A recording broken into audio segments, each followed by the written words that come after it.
very pretty.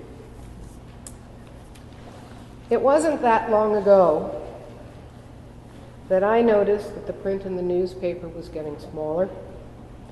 Street signs were fading, seemed to be farther away. Things seemed to be a little bit fuzzy.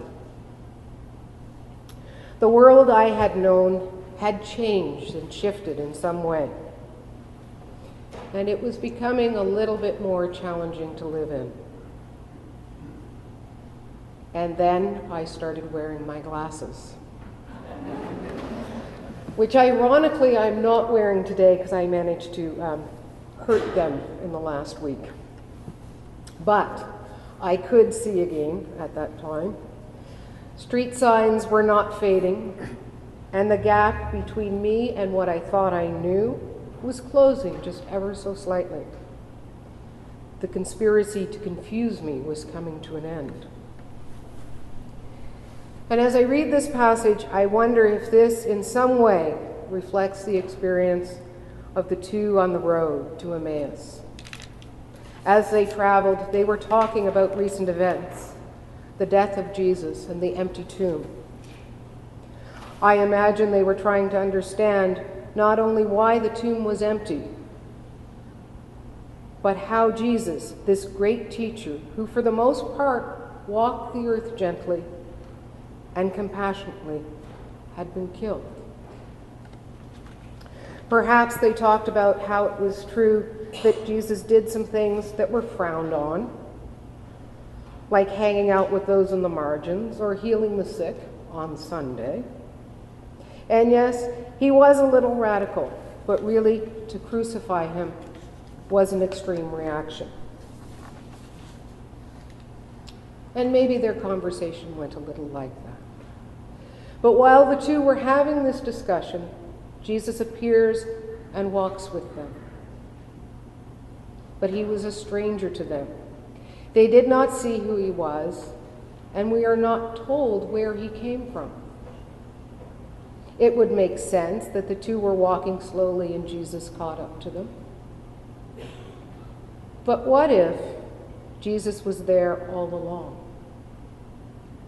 What if Jesus joined their conversation at the point they were ready to see him, or ready to see things differently? When Jesus speaks to them, they react in amazement that he did not know who they were talking about.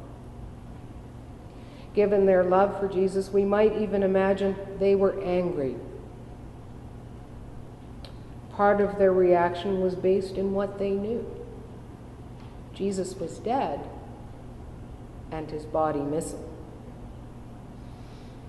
So really, there is no reason for them to even consider this stranger might be Jesus. But then they continue on the journey. Cleopas and the other person recognize him. They look past what they thought they knew and saw the truth. Jesus was with them. I think it's true of any of the biblical texts that have an unnamed participant in them. It leaves room for us to imagine. We can imagine more fully what that scene was like, because that person could be anyone.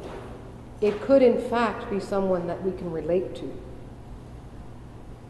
There is no expectation on the relationship between the two because we have no preconceived notions.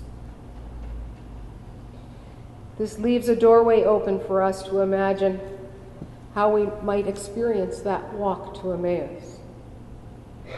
And for me, maybe you too, it's a short skip to thinking about paths taken when Jesus was right there with us and we did not see. Because our expectation of what that meant to be was something completely different.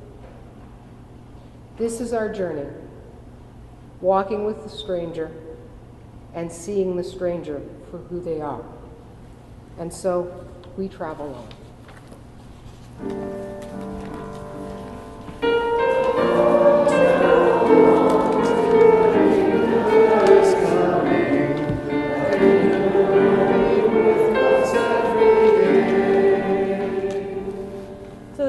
us chose to talk about the Emmaus Road story in Luke. And in my studies, I've learned that one of the things, Jesus would have told these stories over and over again, variations of the stories, and so people would have heard them several times. Didn't have podcasts and Facebook and all the things we have now, so it was just, they would have heard the stories again and again. He wasn't one of those preachers you have to worry about not preaching the same one twice, too close together, that people would remember it. So I think about these disciples, and they would have heard one of the stories they would have heard is one we have from Matthew 25, and where the sheep and the goats, where Jesus said, I was a stranger and you welcomed me. So when I was here thinking about this story, that kept coming back to me. I was a stranger and you welcomed me. And then here they are walking down this road, and there's a stranger, and they welcome the stranger into their home. And I connected with that because I was a stranger and you welcomed me and you changed my life. I was from another culture and you welcomed me. I used to be a country person. I lived in the country for a long time. Moving to small town was a big deal. Then I moved from small town to small city. That was a big deal. So you can imagine what it was like coming to Winnipeg then. But through some challenges in my life, I ended up in situational poverty and spent most of my adult life in poverty. And poverty is a culture, all its own. It's a culture with rules. And living in the culture of poverty, I learned I was a little person with little rights, caught up in a huge unjust system. But in 2011, my life radically changed, and I began a new relationship and found myself in middle-classville. So in the summer of 2010, my partner, Alan, put me on the plane to Winnipeg for the LDM. Actually, he suggested dropping me off at the GO station in Oshawa, and I would find my way to the airport. And I said, I don't think so. So I was picked up at the airport by a diaconal minister, a friend of a friend. And I came in early Monday morning because I wasn't going to come any sooner than I had to a strange place. So I came in Monday morning, and this Karen picked me up at the airport, and she kept saying, you can stay with us if you like. It would be okay if you wanted to stay with us. And she said it over and over. And I did have a plan. I did have somewhere to stay, but it wasn't a very good choice for a small town person who had lived in a very small world and found herself in this ginormous city. So the third time she said it, I believed her, and I accepted her invitation. And this amazing person and her amazing wife have basically treated me like long-lost family. I was a stranger, and they welcomed me. I arrived late for my first learning circle at CCS because the plane was an hour late. And when I got here, it was an hour late, so the LDM had already started, but I think they had sneakily prepared for me, so when I got in, they just stopped what they were doing, and they all just welcomed me, and we carried on, and it was just so amazing. I was the stranger, and they welcomed me. I'd like to tell you what I've gained in 4 years of trips to Winnipeg. My partner can now drop me off at departures area instead of parking the car and taking me in. I no longer panic if I have to take a different bus. I have exited successfully from the back door of the bus one time, twice not so successfully. I once sat at the very back of the bus on that bench thing at the back, and you get a whole different perspective of the world from back there. And at CCS, I have learned too many things to tell you, but I want to tell you, I found out I do have a voice. I found at CCS absolute acceptance of me for who I am, encouragement to learn about myself, encouragement to grow. I found love, acceptance, and respect. I was a stranger, and you welcomed me, and you changed my life. Travel on.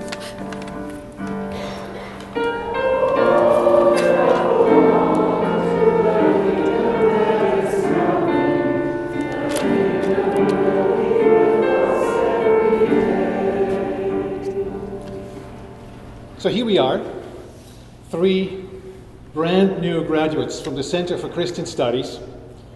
All 3 of us have been well educated and well trained to take on our servant leadership roles in our faith communities.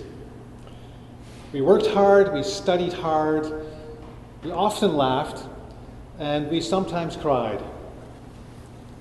We're about to embark on the next leg of our faith journey, one that may well even be tougher than the past few years at CCS, hard as it is to wrap our minds around that idea right now.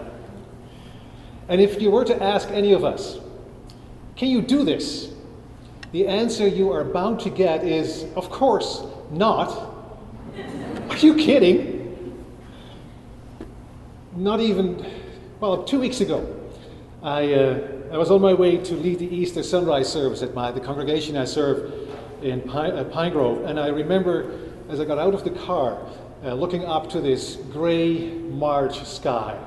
It was threatening with snow, and I was thinking, what in the world am I doing? What am I doing?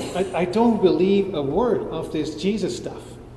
It's all a fairy tale, except throughout my life, I have experienced it to be true. I experienced the gospel to be true, even when I cannot believe it. And honestly, sometimes I believe the gospel even when I do not experience it. And I suggest to all of us here today that this is why this story that we just heard this morning about these 2 unknown sad sacks who are on their way to Emmaus, basically away from Jerusalem, probably to save their own skins, why that story still rings true to this day. All we know about them is that they were followers of Jesus. And they had a big problem. Now the problem was not that their leader Jesus had died and their world was coming apart at the seams. Their problem was that they were suffering of a serious case of tunnel vision. They were only able to see what they were expecting to see. They had followed this Jesus person because they believed in him. He had changed their lives on a fundamental level. And they honestly thought they knew him. But when Jesus actually walked right up to them, they had no clue who this guy was. No idea. And they thought they knew him. Only this past week, one of our instructors, Janet Ross, where's Janet, reminded us how we tend to read the Bible in ways that it only tells us what we already know or what we want to read into it. It takes a real conscious effort to break out of that mold, out of that tunnel. And today's Bible story tells us it's by inviting the stranger to our table to share not our food, but God's food with God's stranger, that we will discover whom we are hosting. We're hosting Christ. And the moment we realize that, the table gets turned on us, and Christ is hosting us and feeding us. And not just once, but again and again. And that's our challenge. Not just our challenge, our challenge. Our challenge of us here today. And it's a challenge because it's an ongoing project. It has no fixed deadline. It will never be done, in fact. The Emmaus experience needs to be repeated and is being repeated over and over and over again. So I was thinking maybe one helpful way to look at this long-term project is simply consider it a form of job security with the best benefits possible. Amen.